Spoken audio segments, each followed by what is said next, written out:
Great. Well, welcome everyone. Happy Wednesday evening. First, I'd love to say thank you for joining us. Thank you for spending time with us today for the next hour, talking about public speaking for a remote audience.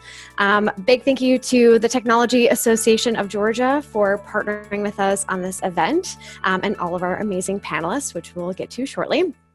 My name is Denise Foss.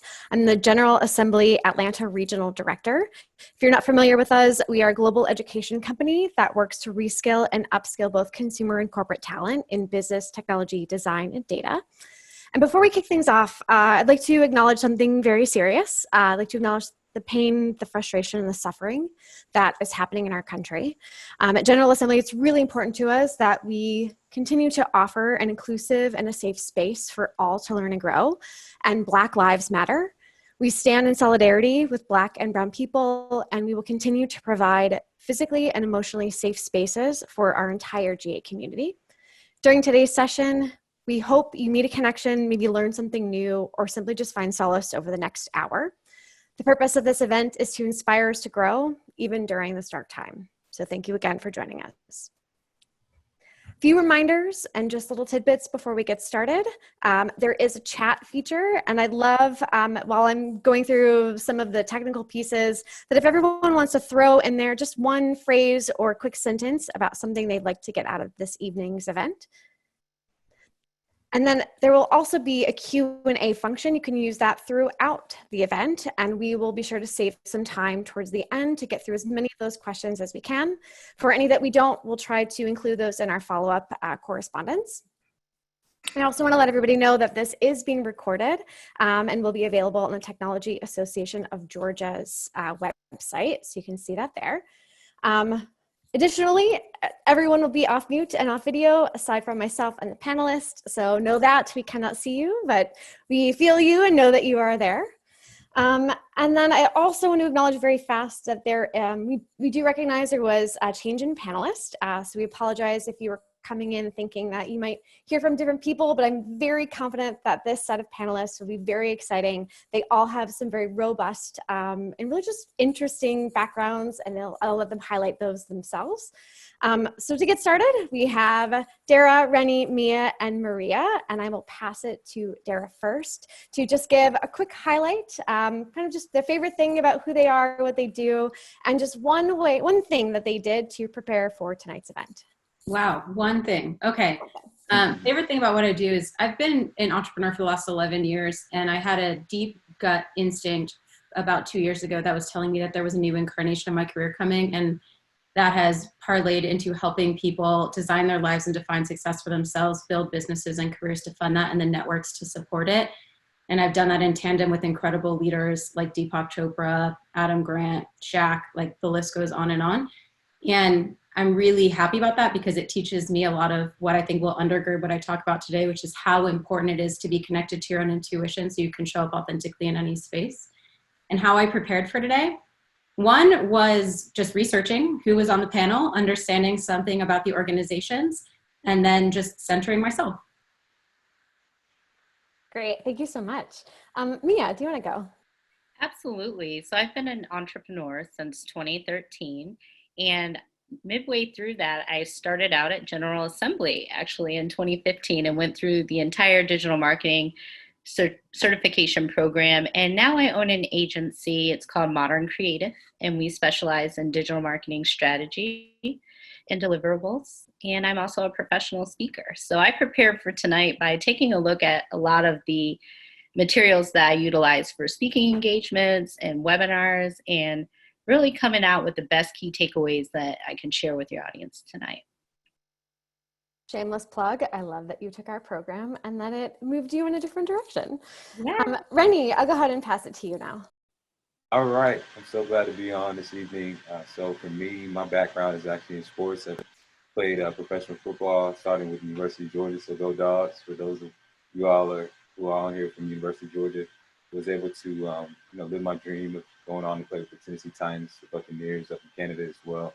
And throughout my career, bouncing around, I actually ended up getting cut and had about 8 months where I was back home. And that's where I started my journey of entrepreneurship, first by becoming an author, which created the platform to get into public speaking. So that's where my career really started, and that launched into doing business coaching, executive coaching, personal development coaching, is really helping other athletes who are going through the transition, as well as business leaders as well. So that's kind of my main area of focus now, is being a professional speaker, delivering presentations, workshops, and then also on the coaching side as well. So helping athletes, business leaders, in their professional and personal lives. So something I'm very, very extremely passionate about. So I today really try to prepare by learning more about General Assembly, but then also just thinking about some of the past presentations I've had virtually pretty recently. I'm used to being in front of people, and I know we're going to talk about it more today, but just having to adjust, having to pivot, I really thought about some of those experiences and how I could really help those on this call or on this video conference this evening. So that's how I prepared. Thank you. We are grateful that you were here. And lastly, Maria Weaver.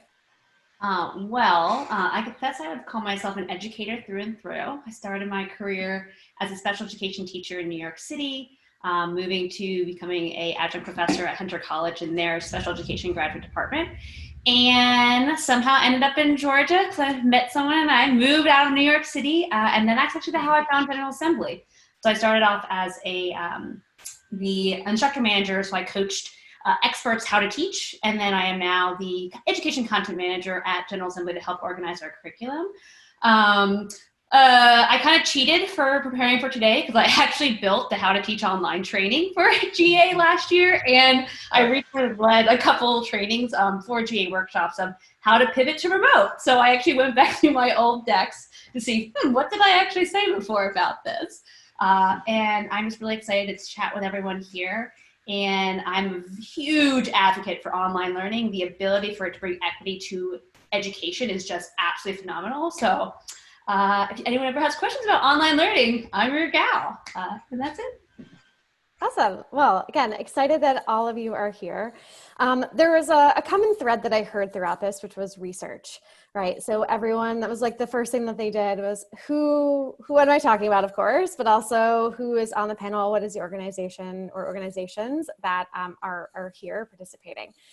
What are other ways that you recommend that people prepare? And I think in this context, I also want to open it up because there are such variety in people's experiences and expertise. So whether it is an online learning experience or a job interview, or it is something like this, where it is a networking event or a panel discussion, what are other ways that you would encourage people to prepare for some kind of remote public speaking? So I can hop off, so start us off here. So I think one of the things I love about online learning is that and as a facilitator, either in a meeting or in a classroom, I think any type of engagement, it's our job to create the space and the opportunities to help people become comfortable. I think that we often assume that because people use technology, they're comfortable communicating through technology. And so it's really on us to pick up the mantle and help teach them. And so with that, I sort of have 4 rules of thumb. 1, limit the number of tools that you use. There's so many amazing apps out there that we all want to use, but it becomes so overwhelming where they have to open 5, 6, 7 things, right? To actually teach either if you're in a meeting, teach people how to use those tools and create a safe space for people to ask for questions. Agreeing to collaboration norms. I think this is something where we take this for granted in person a lot, and even for online, is what are the expectations when we're here together, that we're going to make sure that we feel safe, we feel included, and we actually feel productive, right? And I think the last one is more of a point that I always get annoyed at when I'm sometimes like in my own learning sessions, and I look at my own deck and I'll realize, oh shoot, it's making sure that you keep anything that you show, like everything has to substantiate what you're actually saying, because otherwise they're reading the deck and they're not listening to you. If you're in a physical space, they can always see you, right? So they remember that you're there. But when you're sharing your screen, they can't see you really anymore. And so you sort of fade from their memory very briefly, I know, but it still happens. And so I think making sure that you are ensuring that anything that you show on your screen is encouraging them to listen to you more and not distract them from that is really helpful. One thing I would add is as you're structuring your message, I see one of the members really talked about learning about how to connect with the audience. And I would say as you're structuring your message, really think about engagement. and different ways that you can go about doing that. Because it's so easy to get in the mode as a speaker when you just really focus on delivering and speaking to your audience instead of really engaging with them and creating, like Maria said, just that environment where everybody feels comfortable to where they're included in the message as well. So think about whether you can ask a powerful question, whether you can get, you can ask them, really have a poll or anything that can really get their involvement and make it interactive. And that will also increase their ability to stay engaged with you and to really tune into what you're saying and kind of not doze off or find other things to do, because we all know this can get long and can get drawn out. So I think engagement as you're structuring your message is extremely important. Yeah, Rennie, your point is also underpinning and a great point about buy-in. That if you can get the audience to buy in, no matter what the format is, if it's through asking questions that are rhetorical, if it's through putting them, like asking people to type in the chat box, if it's through having a more interactive session, depending on the size, people are much more invested in something they feel like they're building with you and they're co-creating. So that could even be preempted questions that go through some sort of quick jot note that happens in a pre-survey before you get into your session. It could mean a lot of different things, but knowing your audience a lot of times comes from actually asking them what they want and what they need, and also understanding your own strengths and personal preferences. Like, for example, I don't like delivering keynotes because I'd rather interact with my audience and co-create together. So that could be a facilitated fireside chat or workshop, or just an improvisational session where people ask me and I'm never afraid of what's going to happen. I know that I perform better when I'm not rehearsed. So you have to really lean into what works for you and what really works for the environment. I would also add that if you're using tools throughout the presentation and you're referencing them throughout the presentation, to promise your audience that you're going to share them. Because sometimes they will get so distracted in wanting to write down the name of that tool if they missed it, that they're not hearing everything that you have to say. So I always let people know any tools that I reference, I'm going to send back out to you in a recap that you can use at a later time.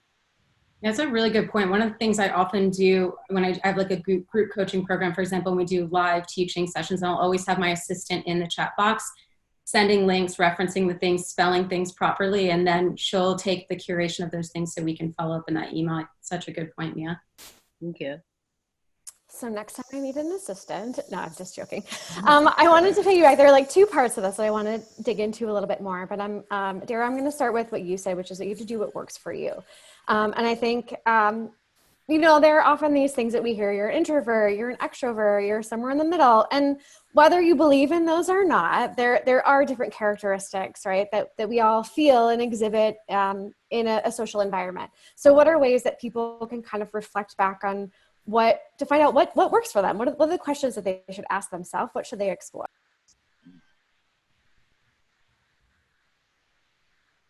We're all being super polite. I'll jump in. So I'm an ambivert. I sit right squarely in the middle of introversion and extroversion. Nice. And it's important because it makes you recognize where are you getting your energy and where are you depleting your energy. And so it's critical to think about, how do I format that properly to deliver my best? So like, I know for myself, like this is the second or third speaking engagement I actually did today, which is so unusual in this environment. But I know that I can't then put in all these other things that are going to drain my energy during the day because I won't be in the right headspace for this. So that's number one. And then number two is, one of the things I think is most misunderstood about introverts, there's often this assumption that they're not great in social environments, when in fact, introverts are often the best people in social environments or in any type of group gathering, because they're great listeners. And that's what makes someone really enjoy their time with you. And so whatever the type of setting that you're in, if you're an introvert, do not shy away from asking curious and sincere questions, because you are going to hand the opportunity to the person on the other side, or the people on the other side, to ingratiate themselves more with you and for you to build rapport. And that deepens the tie, that deepens the impact and effect. Like I saw someone post about wanting to understand how to better pitch virtually. Start with great questions. I think it's interesting, the online environment and doing anything remotely, because it provides a unique scaffolding feature, to your point there, where, you know, introverts are very good at listening, right? And we had a couple students recently who would share out in their feedback that they actually suffer from social anxiety, but they felt that they could connect with a community in this online environment. They felt a bit safer because they were already in their safe space. So it actually provides this opportunity for whatever level you're. I'm very much of an extrovert, but I think it actually online provides a moderating tone for extroverts, so they don't overly dominate the classroom. As a facilitator, you can set those norms and use more actively the chat feature, and then actively call on those introverts who might feel more comfortable saying it via writing as opposed to saying it out loud. So I think it's really interesting how you can help people play up their strengths, but then also build up on their weaknesses, so that way, once you know they can translate that all to a physical space when they need to. I think another thing to remember too is the more you can show your audience that you're human, the better. Because a lot of times when people join these calls, they think that those that are presenting are experts, and we all are in our own space, right? But we're all human and we make mistakes and we're figuring it out as well. And we're here to learn from you just as much. So the more you can make your audience feel connected to you and that you're just human and normal, the more they're going to listen and take away from what it is you have to say. And I'll just add 2 things. I think it's so important, especially as an introvert, and I'm an ambivert, whatever you want to call it. But because a lot of us operate in our heads a lot, and you know the thoughts and everything become very, very real, it's so important to be intentional about thinking about how you want your audience to experience you. So I even do an exercise where before, as I'm putting together my message, I'll write down how I want my audience to experience me, and I'll write down key words like, you know, wise or inspirational. I'll write down all those words so they resonate. You know, as I'm delivering my message, I'm thinking about these words in my own head and how I want to, like I said, how I want them to experience me. And then the second thing, for me to not be bogged down in my head and my thoughts, is to really think about the psychology of my audience. So thinking about the challenges that they're facing, what are their ultimate goals? How do I want them to feel after this presentation is over? What action steps do I want them to take? So when I go over all those things in my head, as I'm looking, as I'm seeing the audience and picturing them, if I can't see them, I'm more so focused on them than on what's going on inside my own head. And it really relieves that pressure, and it helps me to be able to connect with them even more. There's 3 things you said that I want to highlight and double down on and co-sign on. You talked about intention, like having the intention of what your audience is going to get, which is amazing. There's so many times I've been a part of someone else's session and I've walked up to them after and said, wow, I felt like that's exactly the intention that I had. It's pretty powerful. The delivery, that when Rennie's saying, he says, I want them to feel this wisdom, I want them to feel inspiration, that's going to come out in the tone of his voice and his body language, in the tenor, in the cadence. And that all matters a lot. Like, those matter oftentimes more than the actual words. And then I forgot the third one, but those 2 were really great. That's my humanity. Thank you. The psychology piece, yeah. But now you're right. Thank you. Rennie, what were your words for today? Oh man, my words are always just being a servant. You know, that's the number one thing. Always my attention. I'm not trying to be perfect. I'm not trying to put on this presentation and show that I'm the expert. I mean, I want to be the expert. I want to be the best at what I do. But at the end of the day, I'm just here to serve. You know, I'm here to help somebody reach the next level in their personal, professional lives. In this case, improving as a communicator. So, yeah. That is so beautiful. I'm glad that you're here. Thank you. Thank you. I wanted to circle back. It came up a couple times, and that is tools. So it's not a have to have, a must have, but I think in different environments, whether it is a classroom environment or maybe a speaking environment, a presentation, are there favorite tools, software tools that you all have that allow you to more powerfully deliver what you're delivering? I run all of my either trainings or meetings on Google Slides, and one, it's a living document, but honestly, the key feature for me is an accessibility point, where you can actually turn it on to automatically close caption what I'm saying in real time. And that's something that it just doesn't exist elsewhere. And I had a student, probably like 5 years ago, one of my grad classes, and she came up to me one day and she was like, listen, it was when I was teaching it online. She's like, I actually have I don't hear very well. And when I'm in classes, this has always been a struggle. She's like, so I don't know if you know that the captioning is actually really helpful. And it had never came up before, but I think that's where, when you're considering your tools, not only are you limiting the tools just for ease, but also trying to maximize the accessibility that it will provide to your audience. And I love what you said, Rennie, about you're really keeping the people who you are presenting to or you're working with they are the reason that you're there, and they are the heart of what you're doing. And I think that's how I sort of try to choose my tools as well. Well, and then I wanted to go back to the human element that you brought up. And I think something that comes up or has come up is that, especially at the beginning of COVID, a lot of this was unexpected for people. And so maybe their 7-year-old was running in the background, or maybe there's a cat tail that runs across the screen. And so what are ways that that people can catch up in that moment when those unexpected life things happen that might throw them off? Acknowledge it and move on, because all of us are going through it. Every time I'm on calls with different companies that are trying to sell something to me, something goes on in the background and they'll apologize. And I'm like, it's fine. It's life. We're all human, right? We all have jobs to do. So acknowledge it and move on. I actually love those things. And I have found, I'm working on a television show right now, and I am finding that, one, connections I never would have made are happening during quarantine, because studio executives who are generally so busy are at home and their schedules look very different. And two, when I'm having conversations with them, as one example, they're having their 1-year-old crying in the background. I'm like, hold on 1 second. And they come back, and then we get to have a very different conversation on, tell me about your child. When were they born? What was that like? And suddenly there is an instant rapport. And, this is very a la Dale Carnegie. You have no like and trust people for anything to happen. And you can build that so quickly in this environment. When someone's child runs in, when their significant other, their animal, you get to see a human side of them, much to Maya's point, that it is something that you can instantly say, here's something we have in common, or here's the truth of who you are. And let's talk about that and not just keep it up here. I agree. And one thing that I'd like to share that I recognized during this whole COVID situation, some of the people that I would engage with, whether they be vendors or suppliers, I actually took the time to ask them, how are you doing? How are you really doing? And like you said, the conversation went into a totally different direction, but I feel like we have a real relationship now, not just, okay, this deliverable is due by this particular time, here's the price. Actually understand and know them as a person. And I had a 14-year corporate sales background before entrepreneurship, and I thought I knew how to sell, but COVID really brought some different selling skills that were more personable out of me. So I appreciate that from this experience. Okay, one more thing on the sort of presentation aspect of remote.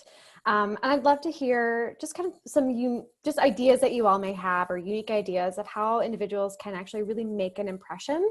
Maybe if they are meeting someone first time, whether it is that sales conversation, or they are teaching a workshop remotely that they've never taught before. It still feels like you're almost connecting with someone in a new way. So what are ways that you can really make a great impression from the start?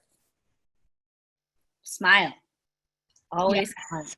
smile. Yes. I think it's something that's interesting where people often, when they are initially online, they suddenly feel that they have to just not move at all. And if you're a hand speaker, which I am, and I know other people are, use your hands, move around. I think sometimes I actually raise up my monitor so I'm standing up, so it feels more authentic when I'm talking to people. And I think that's something where it draws people's attention to you, like you are actually in a physical space. And anything that you can do to remind them of that memory of a physical space helps them make that transition to oh, this is a person behind this is a person behind this video. It's not just this AI bot going on right now. So I just bring your whole self. And I think that's as Mia and Darrah, you both said, it's an opportune time, ironically, to do that, but being able to really show your whole self is something that I think is really helpful.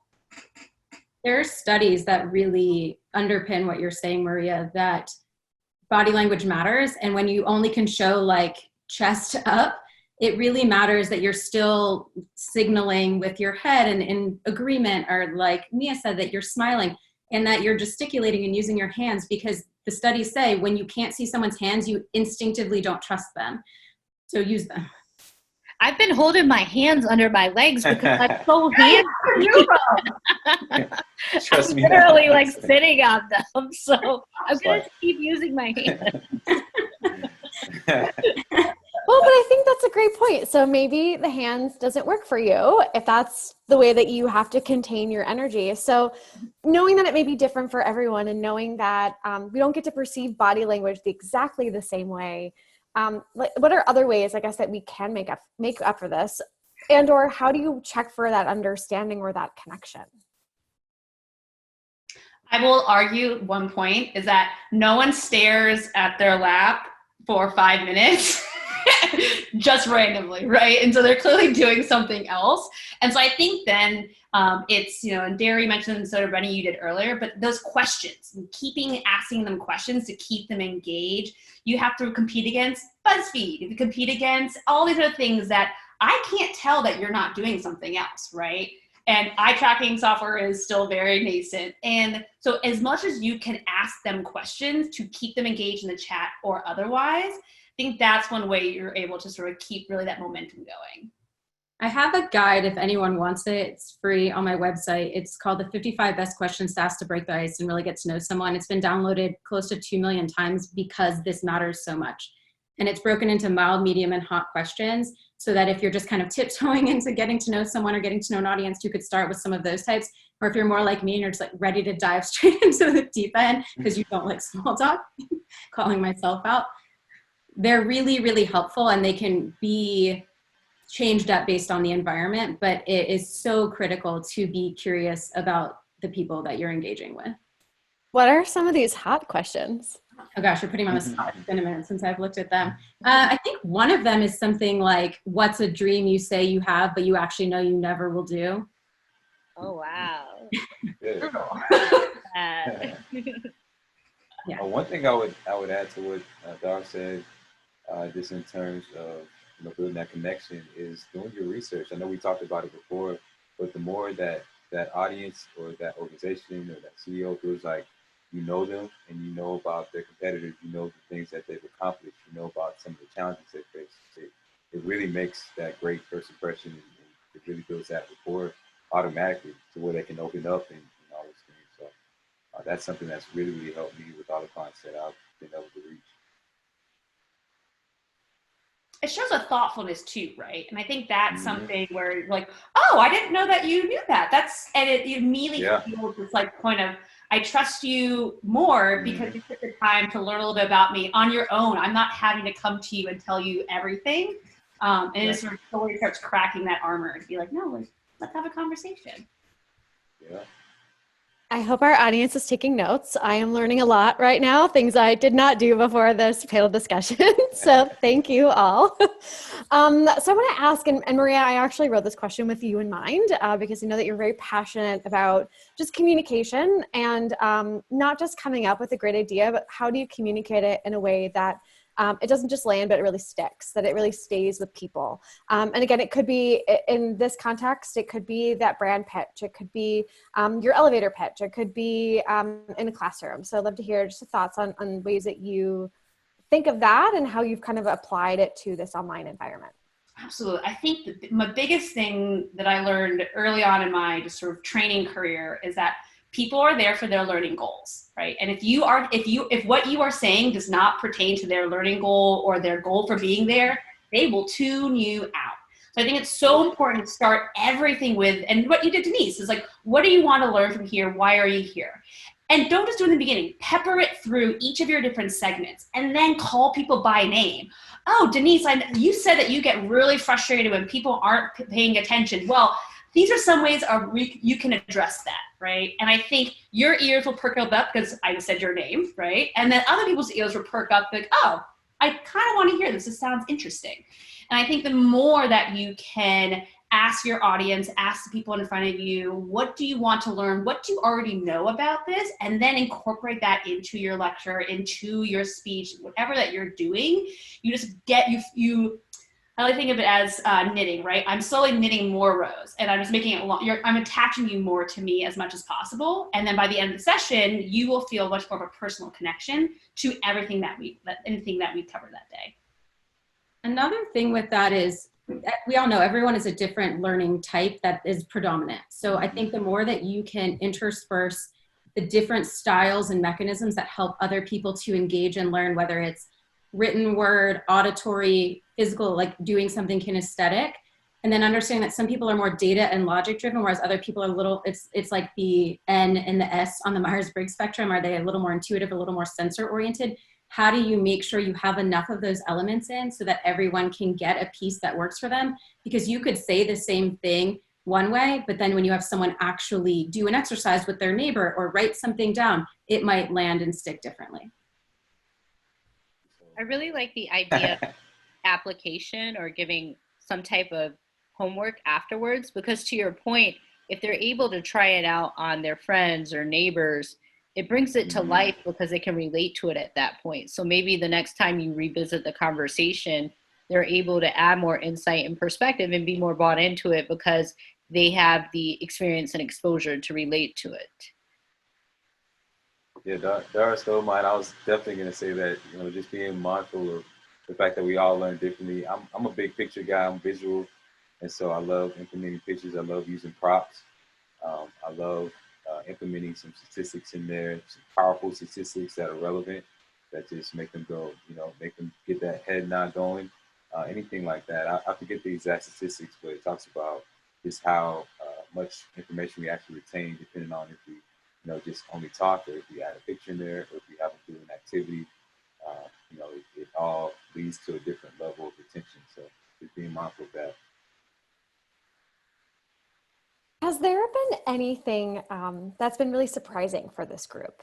I know that many of you have worked in remote environments previously, so you definitely had a skill set there, but not everyone else did. So was there anything kind of in this switch that you've realized, in the last 3 months or so?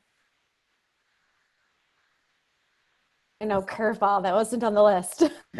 I would say, I would just jump in, having to be prepared for anything. Like with technology, you just never know. You can have the perfect, you could have prepared before and ran through everything, and then all of a sudden you flip your laptop out and it's not working, or it's going slow, or it shuts off, or somebody doesn't log in the right way, or your audio doesn't work.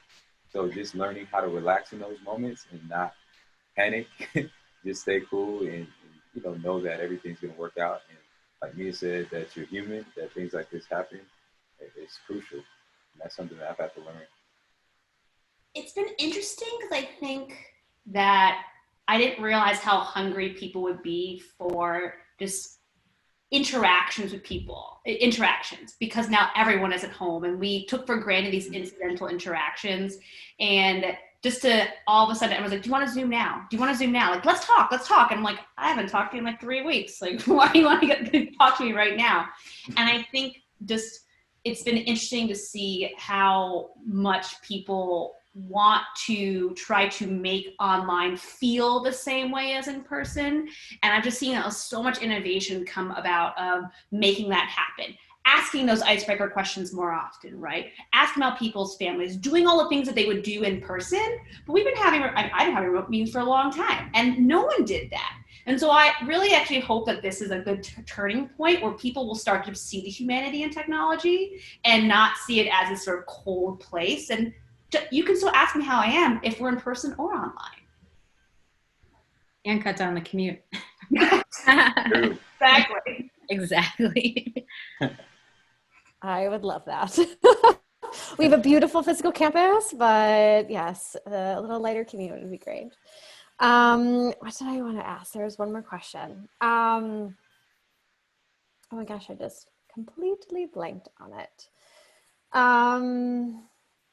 So I guess we can go to Q&A. We're about at that 5:40 mark, and if it comes to me, I will ask it. So we had two questions. So the first one is, do you have any advice for presenting to customers, not teaching, just giving them facts, like update percentages, things like that when remote, and making sure that they stay engaged? It was early on, so we may have covered it, but if this team of panelists wants to just kind of revisit that, that'd be great. And if you want me to read it again, I can read it again. I'll chime in. I would say that everyone's time seems to be more limited. At first, it seemed like everyone had all this extra time, but now I know a lot of the people that I talk to, their meetings are back to back on Zoom all day long. And if they're not on Zoom, they're on the phone. So I would say if you're wanting to present any type of data to your customer, as Rennie mentioned earlier, people absorb and take in information differently. So if you can provide them that information in advance so that they can take a look at it beforehand, that's great.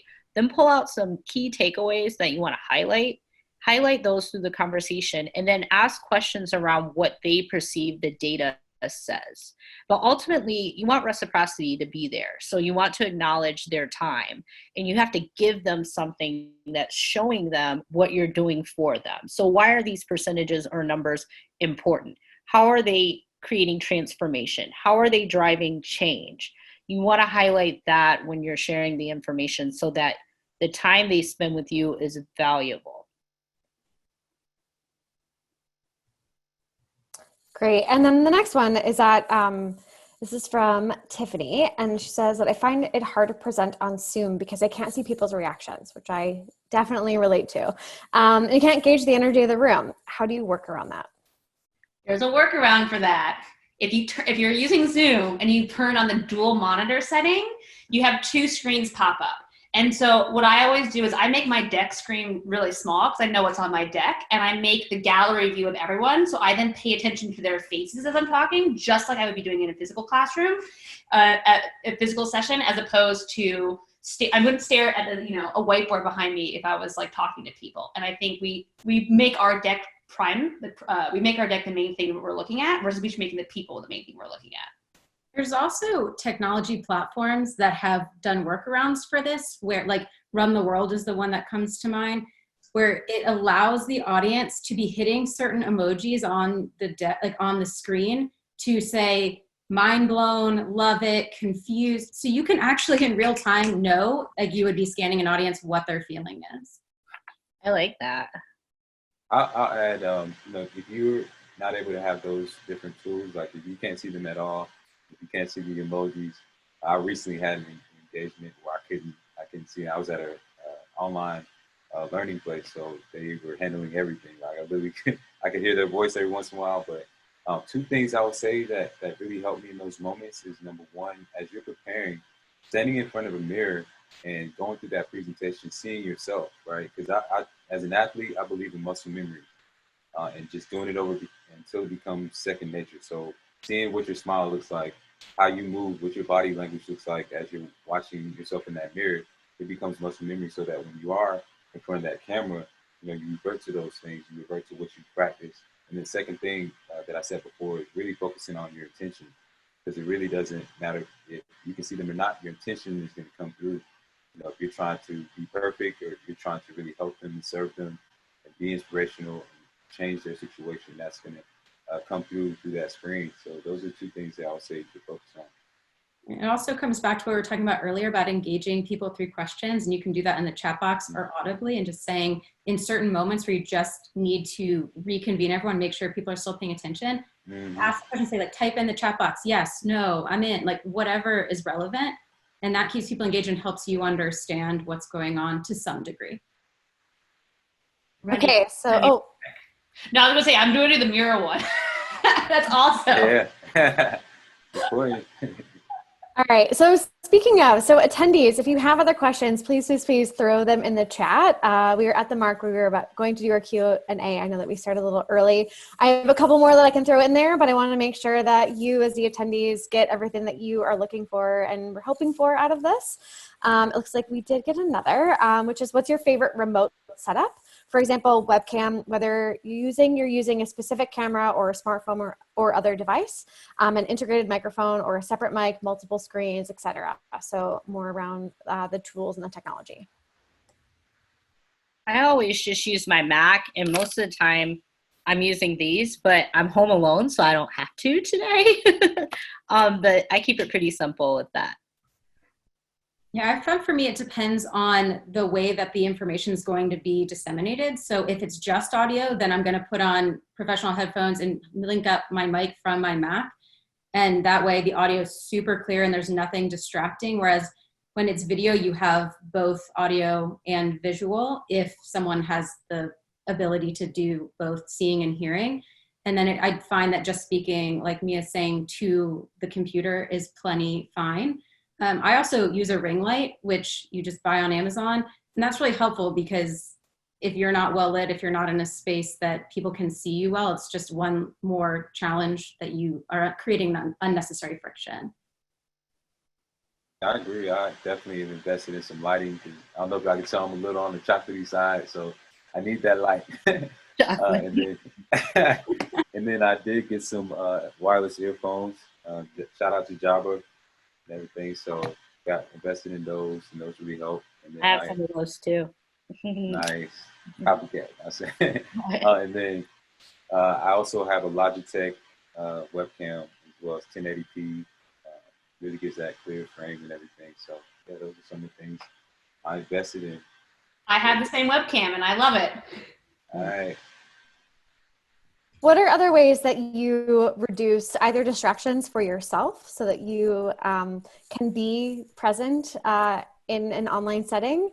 Or if possible, what are ways that you prevent distractions around you? Again, might not be possible, but there might be some tips and tricks. Close all of your browsers and flip your phone over. Yes, 1,000,000%. Yeah, and just tell people in your house with you that you're occupied. Please don't come in. Please don't knock. Please, all of those things. That's really helpful. Do not disturb saves me a lot because also there have been times when I've had students share their screens or other people share their screens and I'm like, I don't think that text message was meant for us, just so FYI. And so if you put on do not disturb, nothing comes in. Are there any other classes or certifications that you recommend to improve public speaking? Rennie Curran's. Yeah, I'm going through it right now. Yes, I actually put together a public speaking course program, and I've been using that to really help the clients that I work with, athletes, business leaders, and to really improve it. Because so many people have a powerful brand, they have all this knowledge and expertise, but they can't stand in front of a crowd confidently and deliver it. It's a shame, because so many people could really improve their business, improve their career, if they just have the ability to communicate. So that's something I'm passionate about. It changed my life, and I know it can change a lot of other people's lives as well. Well, I was going to recommend some others. I didn't know you had one, so now I'm not going to recommend those. But what I am going to say— No, go ahead. Well, so I'll say the other ones. I've never done any of them, but they are well respected. The first is Toastmasters, the second is Speakeasy, and the third is a woman named Jess Ekstrom who has a program called it's called Drop the Mic Workshop. But what I was going to say as well is that you have to practice. Like, it's funny that you're here, Rennie, as an athlete, because I always use this analogy of you've got a scrimmage before the big game. So as you know, I published a book, I'm publishing another one at some point, and I recognize that one of the most important parts of getting a book out in the world is promoting it. And so I scrimmaged before the game and did a 60 podcast sprint in 60 days of other people's podcasts. And it was because I wanted to get my messaging down. I wanted to understand how to be that prepared for those many different audiences and types of programs. I wanted to see what it was like when my ambiverted self would feel exhausted from doing that many while also balancing my 4 businesses. So in doing all of that, you've got to find places. Start where there's 5 people and offer to start for free.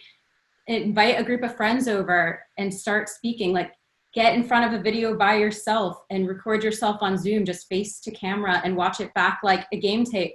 You've got to just start doing it. And over time, like, it's very, what's his name? Reed, whatever, who started LinkedIn. he always talks about if you're not embarrassed by version 1.0, you waited too long. So get out and be embarrassed by your first version and just start. Mm-hmm. Oh, I love that. Love that. Okay, other question or comment and question. I've never been to Chatty Cathy. How do you suggest we approach building enthusiasm and confidence with small talk virtually for us introverts out there, especially with all the things going on?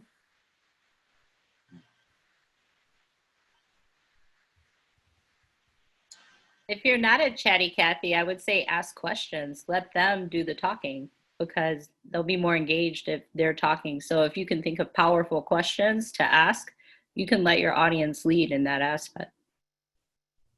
Download Darrah's list. I was about to say that. I was going to say, I'm downloading that today. The list of those hot questions. Yeah. I'll type it in the chat box. Thank you. Perfect. And someone also asked, I will try to include as many of the things that were referenced as possible. I've definitely been taking some notes. So we'll work to get you some of this information. You can also find all of us on LinkedIn. Most of these wonderful individuals have great websites that will have additional information to what they're up to, how to get in touch with them, how to get involved in their programming. So make sure to check that out. I'm just going to do one last go through to see if there are any last questions. So I don't see any. So I would love to ask one final question before I have the team kind of wrap it up. And that's just around networking. So in this environment, how do you suggest people network? I'm going to jump in because I own a networking events company. And this is really important to me. And there's a lot of ways. One, you can get on apps that are designed exclusively for remote networking. There's things like Lunch Club that you can join that pair you through algorithms really strategically with people remotely. There's things like Bumble Biz that you can turn off the dating part if you're not available for dating and exclusively do it for networking. And then you can become a part of a lot of organizations. My Network Under 40 is one where we are hosting a gamut of events around continuing to build social and professional relationships. And in a one-on-one environment, it's not that different than what you're seeing here, where you can invite someone like you would to a coffee meeting, to a Zoom meeting, or to a phone meeting, or you can gather a little group and do how you would curate people before because you wanted them to all meet. You can do that all in these environments. Whereby.com is a really great platform to do some of those smaller group gatherings, as is Zoom. Those are a few of the first things that come to mind, but frankly, I find that it's actually like pretty straightforward and simple. And one of the beautiful things about it now is that there are no geographic boundaries. So you can connect with anyone, anywhere, and people seem tremendously more open to it now. But at the end of the day, there's a lot of mechanisms that I'd suggest everyone studies up on. Some of these will be on my website. Others, I write exclusively about this for Forbes, so look that up too. But you have to understand the basics of what makes someone want to say yes to your invitation in the first place, and then how do you continue to build the relationship after? Because that one moment in time is nothing if you can't follow through and follow up and be a person of your word after and be a value additive person in that person's life, not there just to gain, but there to give. I tend to live by this rule. If you're not giving at least 2 times as much as you are seeking to gain, then you are doing something wrong. And it's not to the point of martyrdom. If you've never heard of or read Adam Grant's book, Give and Take, and you are a person who wants science behind these anecdotal pieces of evidence, I highly suggest you read it because he is a Wharton professor on social science. And his book is all about 3 types of people: givers, matchers, and takers. And he talks about how through his studies, givers win in this world, but there's 2 types of givers. There's the givers who do it strategically and well and not to a point of martyrdom. And then there's the martyrs. And the martyrs are the ones who are doing it to the point of exhaustion and burnout. And that's not what he's suggesting. But counterintuitively to what we anticipate in our culture, where we think he or she who is out for him or her or their self is the one who succeeds, or the one who is quid pro quo, I scratch your back, you scratch mine, is the winner. Science now tells us, and many of us will have many anecdotes to explain why we always knew in our hearts that that wasn't true, and it's not. So make sure that you are a giver and you're coming from a place of sincerity and not manipulation, and let that be interwoven and undergirding everything you do, from initial interaction to from pre-reach out, reach out, first interaction, post interactions. And then before I get off my pedestal, because I'm obsessed with teaching people about networking, is you have to be thoughtful in the way that you follow up with people. And there are a lot of resources that help you if you're not someone who can naturally do this. A lot of CRM tools, a lot of other things. But I am just a fan of Google's suite of stuff. And in my calendar, I create what I call Reconnect Files, where if I met, let's say I met Rennie for the first time today, which I did. And I said, Rennie, I really hit it off and I want to stay in touch with Rennie. Rennie gets a color-coded Reconnect file that shows up on a monthly basis because I put it on that in my Google Calendar. And it has his name, his title, his company, and some notes about him. And let's say I met Rennie and I thought, Rennie is really cool, but we don't have anything that makes it so that I want Rennie to be on my calendar on a monthly basis on his own. I'm gonna put him in another Reconnect folder that shows up every month with 10 or 15 people that when it pops up, I'm gonna scan through that. I haven't talked to Rennie in 30 days, 60 days. I'm gonna reach out with some press opportunity through a site called Harrow, Help a Reporter Out. And I'm like, hey, Rennie, I got your back. Here's an opportunity for you. Hey, here's this great book or article recommendation. Just ask him, hey, how are you? What's going on? Anything exciting? What are you excited about right now? That's a really easy check-in point where there's no burden that he has to carry to choose to respond to that because I get to hear what he's excited about. So there's a lot of great, thoughtful ways to do this, but the responsibility is always on you to keep that relationship going forward, never on the other person, and to do it consistently, but never manipulatively. Thank you for indulging in my my little turn there, that little hook. Anything else, panelists, about networking? I would say if you're going to network too, to be a connector. So I've had way more business sent my way because I've taken the time to care. So every person that I've ever met is valuable to me. And whether I talk to them a week later or 2 years later, at some point in time, I'm going to connect them with someone else. And by being able to do that, people remember that and they appreciate that because it helps extend their network and their access to resources and knowledge. So I would say as you're networking, like you mentioned, give yourself reminders, keep in touch with people, figure out how you can connect them to other people that can help them too, because they'll really appreciate that and value you taking the time to do that. And I'll just add, just to what both of y'all said, amazing advice. One thing I'm really thoughtful of and mindful of, and something that's really impacted me my whole entire life, is not networking based off of title, based off of status. So many people like miss out on somebody that could really help them because they're like, oh, they're not in the industry that's connected to me, or they're not this title, so I'm just not even gonna pay attention to them, not knowing that 2 years later, 3 years later, that person is the exact person that you need to maybe speak up for you or make that connection for you, or maybe, you know, your name comes up in a room and they're the ones who is your advocate or your ambassador for you. So I would just say be mindful of that, of you know, when you do step into a room, valuing everybody like you said, you really don't know 5 years from now, 10 years from now, what any of us will be. So yeah.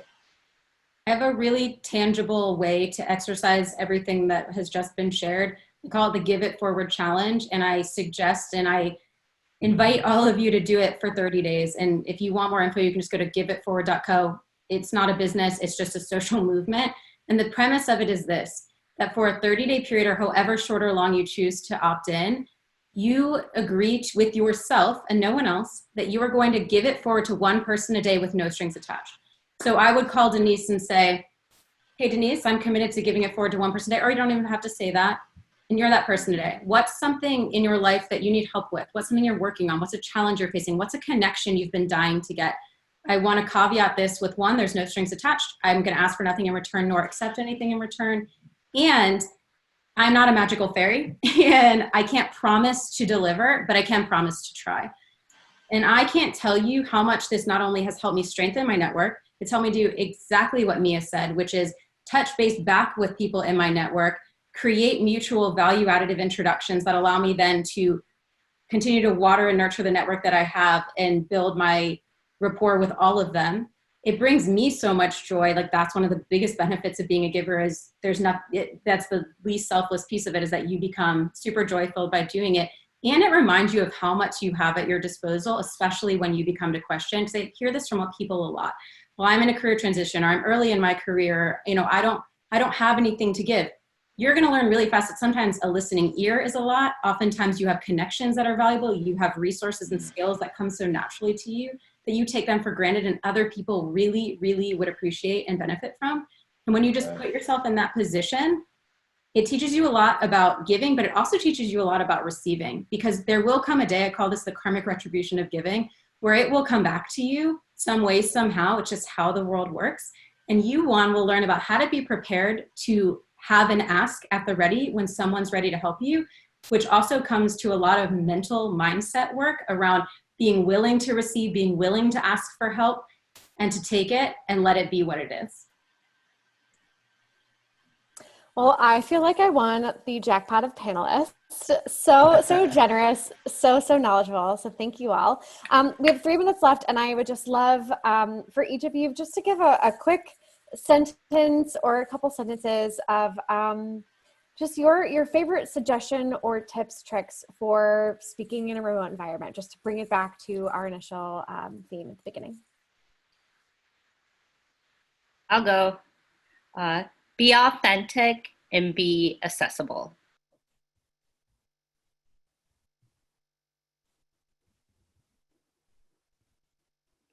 That's it. I see it. Rennie, you got some good ones coming. Oh man. Yeah, like you said, be authentic, really think about your intention. Make sure that you're preparing before, whether it's looking at yourself in the mirror, or really thinking about the psychology of your audience, the challenges that they're facing, the goals. What do you want them to do following your presentation? How do you want them to move forward in their career and in their life? And I think once you start there, where it's not just about you, it's not just about delivering this presentation or this speech, but it's more so about serving your audience, you always come out on top. Yes, similar echoes. Be yourself. That is more than enough. Be prepared, but then be prepared to release any expectation of the outcomes. Mm-hmm. And yeah, be of service. I think I'll keep mine very practical because I don't think I can follow these these amazing suggestions the author shared. You got it. I think we'll connect back what we talked about earlier about Mia. You said how you back-to-back meetings and suddenly don't have time to even move.